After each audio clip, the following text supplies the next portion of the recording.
लीजिए सुनिए जयशंकर प्रसाद की लिखी कहानी अनबोला। वाचन समीर गोस्वामी का है। उसके जाल में सीपियां उलझ गई थीं। जगैया से उसने कहा, इसे फैलाती हूं, तू सुलझा दे। जगैया ने कहा, मैं क्या तेरा नौकर हूं? कामैया ने तिनक कर अपने खेलने का छोटा सा जाल और भी बटोर लिया। समुद्र तट के छोटे से होटल के पास की गली से अपनी झोपड़ी की ओर चली गई।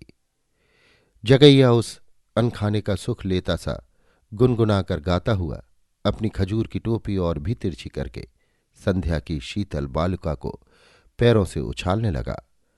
दूसरे दिन जब समुद्र में स्नान करने के लिए यात्री लोग आ गए थे, सिंदूर पिंड सा सूर्य समुद्र के नील जल में स्नान कर प्राची के आकाश में ऊपर उठ रहा था, तब कामैया अपने पिता के साथ धीवरों के झुंड में खड़ी थी।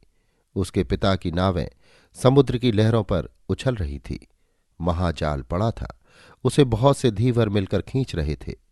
जगैया ने आकर कामैया की पीठ में उंगली गोद दी। कामैया कुछ खिसक कर दूर जा खड़ी हुई। उसने जगैया की ओर देखा भी नहीं। जगैया को केवल माँ थी। वो कामैया के पिता के यहाँ लगी लिपटी रहती, अपना पेट पालती थी। वो बैत की डोरी लिए वहीं खड़ी रही। कामैया की मछलियां ले जाकर बाजार में बेचना उसी का काम था। जगैया नटखट था। वो अपनी माँ को वहीं देखकर और हट गया, किंतु कामैया की ओर देखकर उसने मन ही मन कहा, अच्छा। महाजाल खींच कर आया। कुछ तो मछलियां थी ही, पर उसमें एक भीषण समुद्री बाघ भी था। दर्शकों के झुंड जुट पड़े। कामैया के पिता से कहा गया उसे जाल में से निकालने के लिए, जिसमें प्रकृति की उस भीषण कारीगरी को लोग भली भांति देख सके। लोभ संवरण न करके उसने समुद्री बाघ को जाल से निकाला। एक खूंटे से उसकी पूंछ बांध दी गई।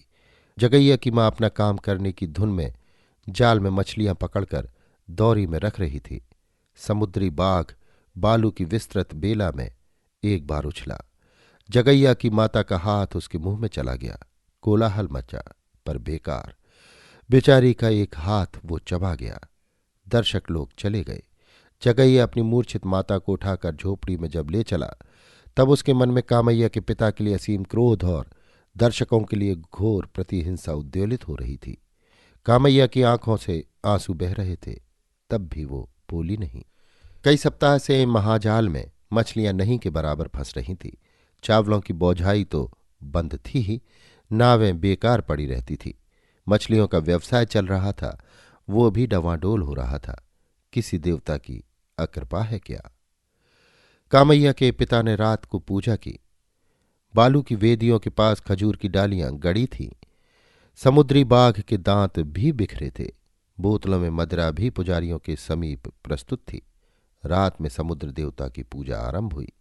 जगैया दूर जहां तक समुद्र की लहरें आकर लौट जाती हैं, वहीं बैठा हुआ चुपचाप उस अनंत जलराशि की ओर देख रहा था और मन में सोच रहा था, क्यों मेरे पास एक नाव न रही? मैं कितनी मछलियां पकड़ता। आह, फिर मेरी माता को इतना कष्ट क्यों होता? अरे, वो तो मर रही है मेरे लिए इसी अंधकार सा दारिद्र्य छोड़कर। तब भी देखें भाग्य देवता क्या करते हैं। इसी रगैया की मजूरी करने से तो वो मर रही है। उसके क्रोध का उद्रेक समुद्र सा गर्जन करने लगा। पूजा समाप्त करके मदिरारुण नेत्रों से घूरते हुए पुजारी ने कहा, रगैया, तुम अपना भला चाहते हो तो जगैया के कुटुंब से कोई संबंध न रखना, समझा ना? उधर जगैया का क्रोध अपनी सीमा पार कर रहा था। उसकी इच्छा होती थी कि रगैया का गला घोंट दे, किंतु वो था निर्बल बालक। उसके सामने जैसे लहरें लौट जाती थी, उसी तरह उसका क्रोध मूर्छित होकर गिरता सा प्रत्यावर्तन करने लगा। वो दूर ही दूर अंधकार में झोपड़ी की ओर लौट रहा था। सहसा किसी का कठोर हाथ उसके कंधे पर पड़ा। उसने चौंक कर कहा, कौन? मदिरा विवहल कंठ से रगैया ने कहा, तुम मेरे घर कल से न आना।